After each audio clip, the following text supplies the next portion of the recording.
And purport by His Divine Grace, A.C. Bhaktivedanta Swami Srila Prabhupada Ki Jai. Translation. The personality of Godhead, after hearing the elephant's plea, felt that the elephant needed his immediate help, for he was in great distress. Thus, at once, the Lord appeared there on the wings of the king of the birds, Garuda, fully equipped with his weapon, the wheel, Chakra. With the wheel, he cut to pieces the mouth of the crocodile to save the elephant, and he delivered the elephant by lifting him by his trunk. Purport by His Divine Grace, A.C. Bhaktivedanta Swami Srila Prabhupada Ki Jai. Purport. The Lord resides in his Vaikuntha planet. No one can estimate how far away this planet is situated. It is said, however, that anyone trying to reach that planet by airships or by mine ships, traveling for millions of years, will find it still unknown.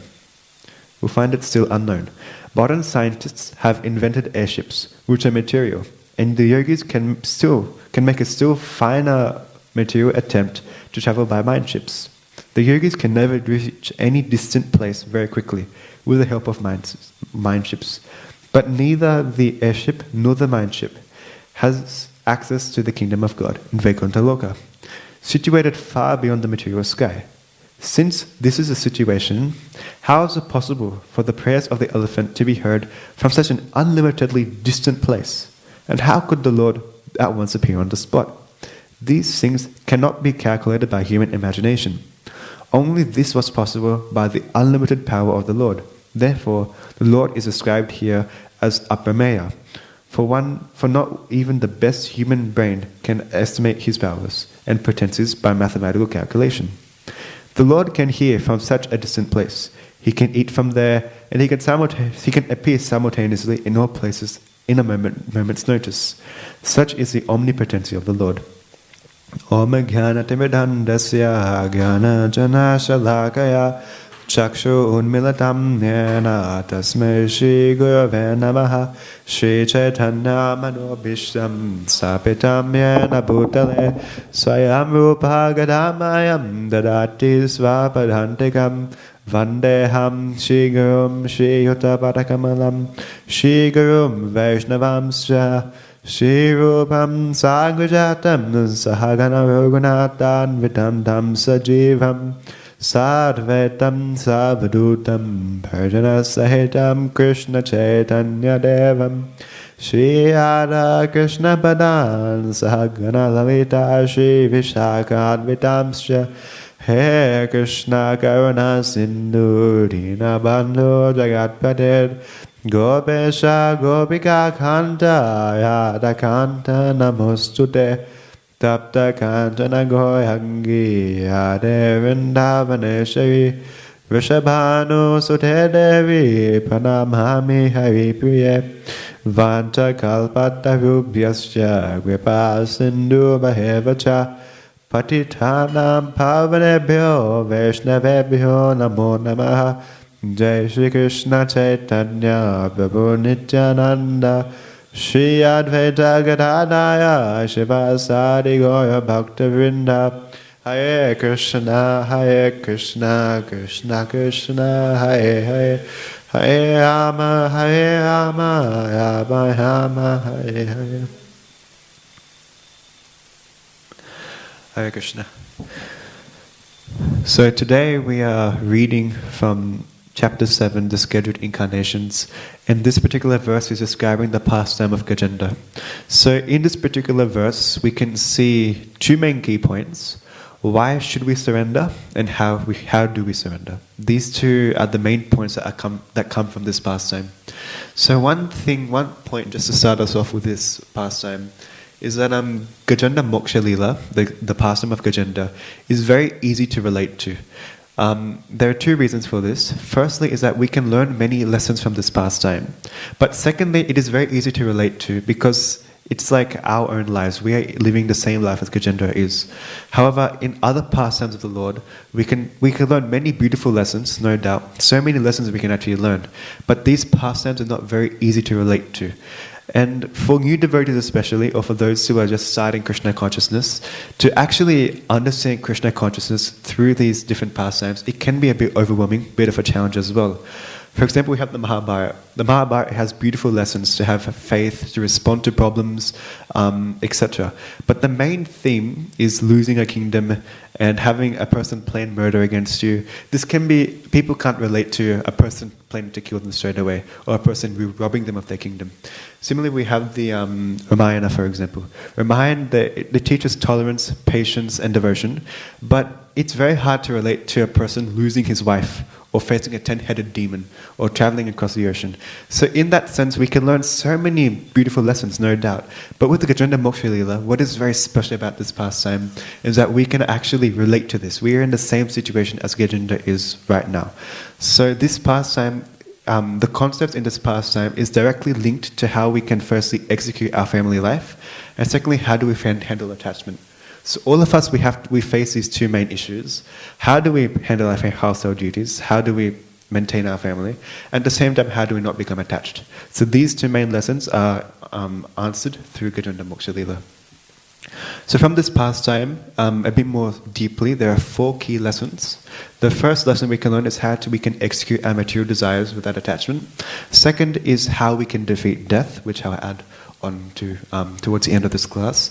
Third is that from this pastime we can understand that the Lord appears only to protect his devotees. And the fourth is how we should actually approach the Lord. So simply by following the lessons that are laid forth in this verse, we'll be able to see, we can be able to live the life of the world that we wish to see. It's very practical and straightforward, and we can be the change that we want to see in the world by living these, leading the life of the lessons we learn from this pastime. So, on that note, on pastimes, in Srimad Bhagavatam, Canto 3, Chapter 15, Text 48, Shukadeva Goswami says a very nice point that glorifies pastimes, because people, new devotees especially, they ask, why are there so many stories? Why do we listen to so many stories? So there he says that persons who are very expert and most intelligent in understanding things as they are, engaging hearing narrations of the auspicious activities and pastimes of the Lord, which are worth chanting and worth hearing. Such a very nice point. I'll repeat this sentence again. Persons who are very expert and most intelligent in understanding things as they are, engage in hearing narrations of the auspicious activities and pastimes of the Lord, which are worth chanting and worth hearing. So in this particular sentence, we can actually see the secret to becoming intelligent. I remember His Grace Tarula Prabhu, Tarvalochana Krishna Prabhu, he has this GGG class, and he's been my mentor since I was, a few years old. So since I started high school, he has been giving me this lesson that always try to read Srila Prabhupada's books before doing your exams or anything.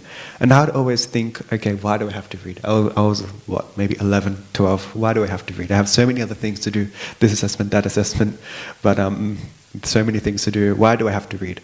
Anyway, so eventually, as time went on, I was starting year 11, which I am right now. And I'm not trying to say that I'm intelligent or anything. My mum is right here. You can ask her. I'm not very intelligent at all.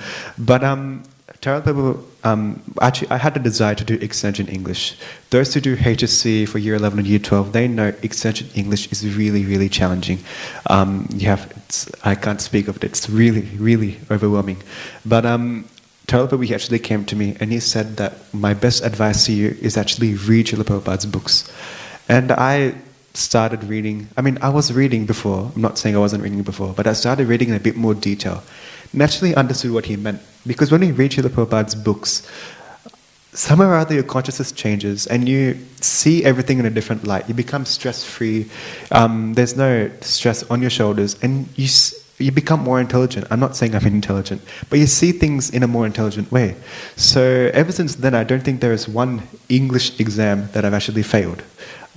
Before, I wasn't very good at English, but there's not one exam I can fail. This is my personal proof, you can say, that just by reading the books, reading Srila Prabhupada's books, we can actually achieve so much.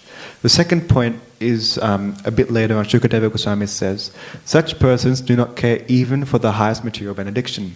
namely liberation, to say nothing of the less important benedictions like material happiness of the heavenly kingdom.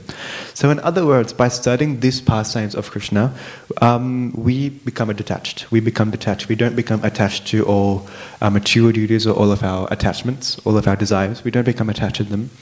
And from anything from pleasures of happiness to the pleasures in the heavenly kingdom, those things seem like nothing to the devotees. The reason is because by remembering Krishna's pastime, there's something higher than that.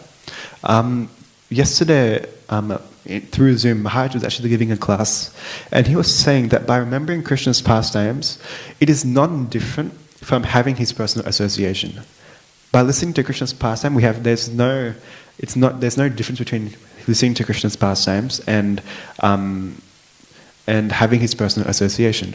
The reason is because we become so attached to hearing about Krishna's pastimes, we become so attached that there's no difference between actually having him in front of us and us reading or us hearing about him. And he said that Srila Prabhupada said, he had a quote, that we have so many pastimes of Krishna.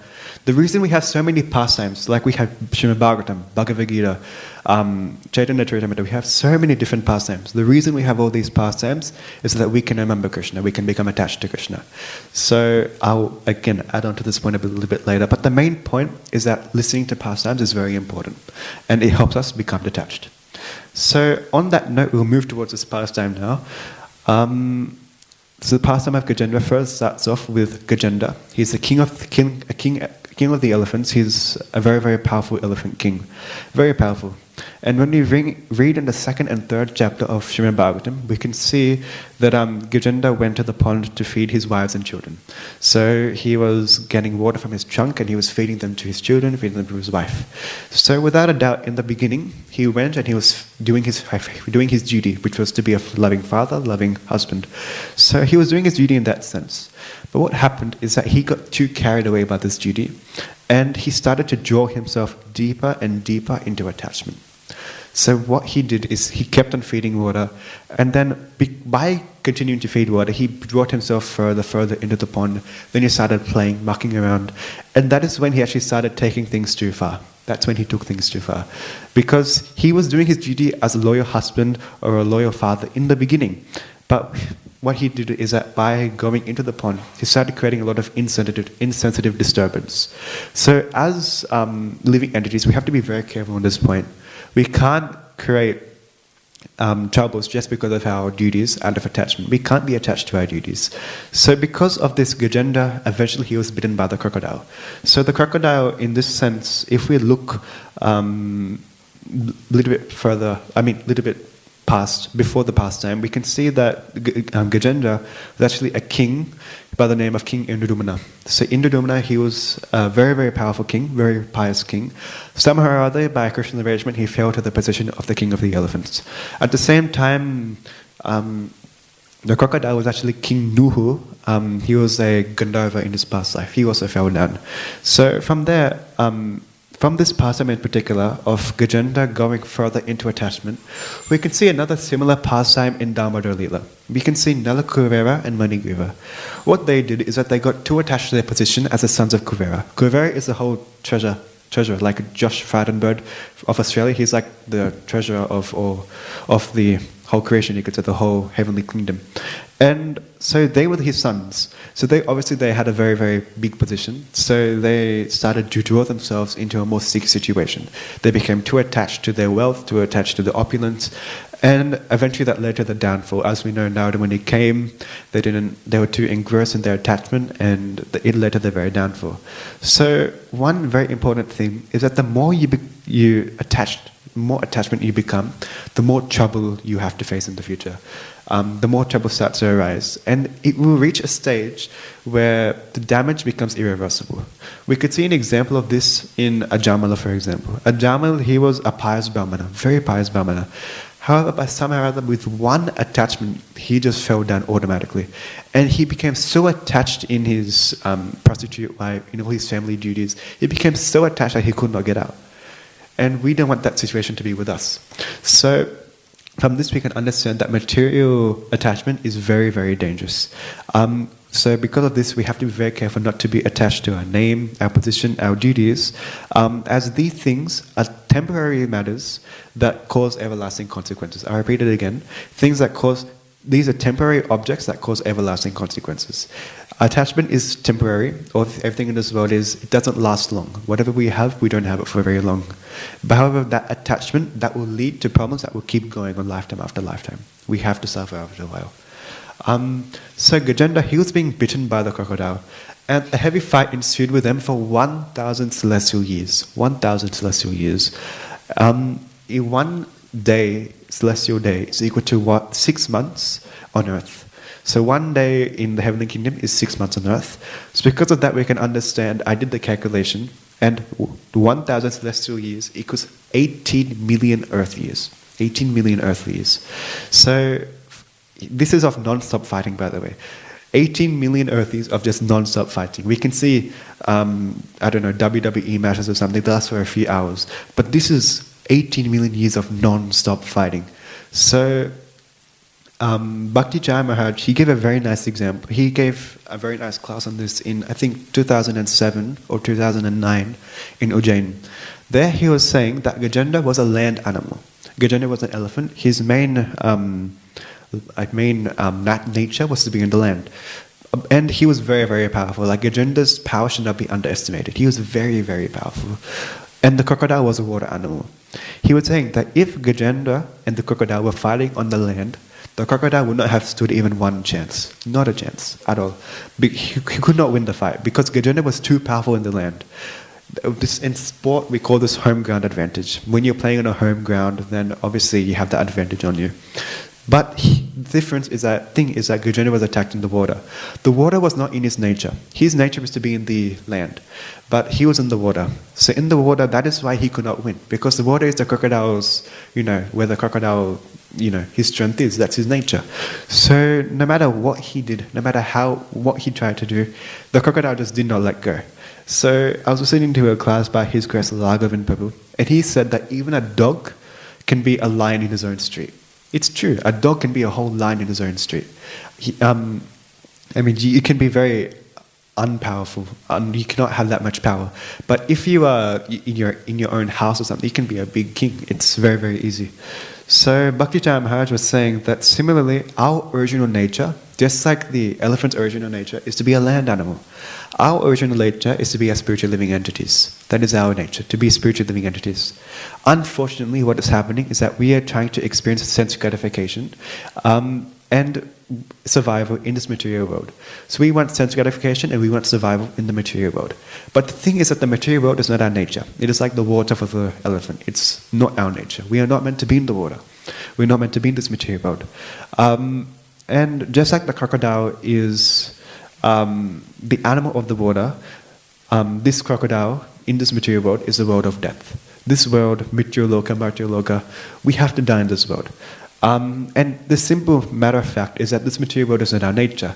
Devkinandan Prabhu, he's giving a class 2 days ago, and he said a very funny, very nice point, that we have to follow our nature to illustrate this point, that our nature is our nature. We can't change that.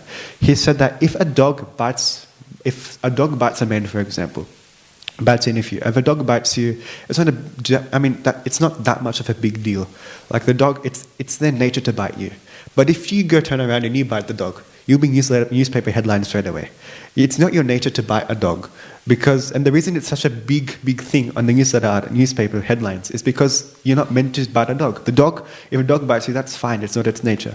But for us, if I was to go and immediately bite a dog, that'll be it. I'll just be in the newspaper headlines automatically.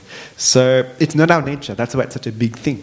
So that's get back to the point. The crocodile is the animal of the water, and similarly the crocodile is this material world of death. So the point is, how long can we win against death? Just like Gajendra was fighting for 1,000 years, so on and so forth, just fighting for so long, but he could not win against the crocodile. Similarly, we try so hard to try and win against death, but it's not possible. People invest millions and billions of dollars trying and waste so much time thinking that, okay, I have to win against death. How do I win against death?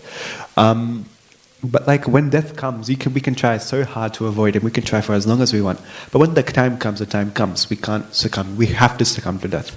And once we are defeated, we cannot keep going on. So Gajendra, he was defeated, and at that time he could not go on. So the question for us is that when we are defeated, what do? We will be defeated by death at one point. Death is certain. We will lay on that deathbed one day, and we have to decide, what are we going to do? Bhakti Chandra Maharaj, he said a very nice point. And I remember when I first heard this point, actually you feel like crying. It's an amazing point. He said that Krishna, what we have to do is that we have to surrender to Krishna at that stage. And he said, this is 2009, bear that in mind, Krishna will cut the head of the death with his weapons. And this is how Krishna rescues us. This is what Krishna consciousness is all about. So Krishna will cut the head of the death with his weapons. In the verse as well, go back to the verse, it also says, Chakrana nakra vadanam vinipata tasmad. Chakrana means by the wheel, which is Krishna's weapon. And nakra vadanam means the mouth of the crocodile. And vinipata tasmad, vinipata means cutting in two. And tasmad means from the mouth of the crocodile. So he will immediately cut the head of death with his weapons. That is literally, we can see that comparison there. Just like, and all we have to do at that moment is to surrender unto Krishna. In verse 8.5, all of you are very familiar with that verse. Antakalacha mam eva smaran muktva kalevam yaparati samad bhavam yatinasi atrasamsaya. In that verse, the translation is, and whoever at the end of his life quits his body, remembering me alone at once attains my nature. Of this there is no doubt. We have to quit our lives in such a way that we remember Krishna. Once we do that, we can actually defeat death. And Bhakti Chandra Maharaj said that this is a secret on how to conquer death. If you want to conquer death, we have to remember Krishna at the time of death. Just like Gajendra remembered Krishna at the time of death and he was immediately saved. We have to do the same thing in our lives. However, to remember Krishna at the time of death, it is not so easy. We have to practice Krishna consciousness. To remember Krishna at the end of our life, we have to practice the Krishna consciousness because when we're in the time of death, what we develop our attachment to, that will be our last thought. Whatever we are attached to, that will be our last thought. Because of that, it is very important that we have develop our attachment to Krishna first. And we have to do that now. We have to develop our attachment to Krishna so that we do not place ourselves in difficulty. Otherwise, we become attached to all these different things. I remember His Grace Govind Charan Prabhu. He's from Radhakund, very senior devotee. He was here in 2018. He was giving a class in this home program. And he said, it was a Hindi class, and he said, if you fall down, for example, like if I was to fall down from this Vyasasana, who would you call out to first? Who would you call out to first? And one person at that moment immediately just said, Mum, mother, automatically, without even thinking. And I looked at him, and then at that moment he started hitting his head, because that was his natural instinct. At that moment he would just say, Mum, mother, without even thinking. Why? Because his attachment was to his mother. So in the same way, whatever we are attached to, whether it's our family, our wife, our dog, our pets, whatever that is, we will remember that at the time of death. So because of that, we have to be very, very careful and make sure that we remember Krishna. Because whatever we are attached to, that is what we think about death. For example, in Srimad Bhagavatam, we see the example of Bharat Maharaj, for example. Bharat Maharaj, he was such a big king, and he renounced everything to go to the Vanaprastha order of life. And he renounced everything. He was, pure devotee in all aspects. But somehow or other, he became attached to a deer. By becoming attached to a deer, at the end of his life, what did he remember? He remembered the deer. And because of the deer, he was a pure devotee. Before that, it was almost determined that he would go back to Godhead at that life. But because he remembered the deer at that most critical time, he had to take a couple of extra breaths. So we have to be very careful to see where we actually dedicate our attachment. We should, after this class, we should actually stop and think, okay, what am I attached to? Should I be attached to that? Am I having my attachment towards Krishna? Otherwise, if we dedicate our attachment to something that we are not being meant to be attached to, then we'll be in great difficulty at the time of death. In ISKCON, we are given thankfully by Srila Prabhupada's mercy, we are given the opportunity to remember Krishna constantly. And because of that, we are able to depend on Krishna and surrender to Krishna. So now is the best time to actually get this process forward. So what do we have to do? So what do we have to do to develop that attachment to Krishna? There are two things we have to do. The first thing that we have to do is to dedicate everything that we have, from activities to our lifestyles, to Krishna. That's the first thing, dedicate everything. And the second is that we have to actively seek devotion, devotee association. By doing these two things, it will be very easy for us to develop our attachment to Krishna, and by this we can actually figure out the secret on how to actually defeat death. So, to the first point, which was we have to dedicate everything to Krishna, we are very fortunate in ISKCON that Srila Prabhupada, by Srila Prabhupada's mercy, he has spent so much of his time, so much of his resources. He's given us everything in the form of his books. And that is how we can actually become attached to Krishna. As I said before, Maharaj was saying previously, that by reading pastimes that Srila Prabhupada has given us, we are able to remember Krishna constantly. I was listening to a class. We went to a class by Maharaj in 2018 in Penang, Malaysia. It was his Vyasa at that time. And he gave a class, and this class I would never forget. It was a very, very bold class. Maharaj was sitting there in the Vyasasana, and he said, how many of you, it was a big club, a lot of people were there, maybe 50, 60 people were there. He said, how many of you have read Bhagavad Gita? First question, how many of you have read Bhagavad Gita? Few people put their hands up. Fair enough. People read Bhagavad Gita. Then he said, how many of you have read all the small books? Bit less. Few people read all the small books. How many of you have read Nectar of Devotion? Then he went, how many of you have read Nectar of Instruction? How many of you have read Krishna book?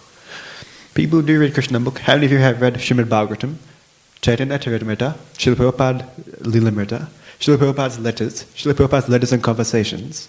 There's so much there that we can read.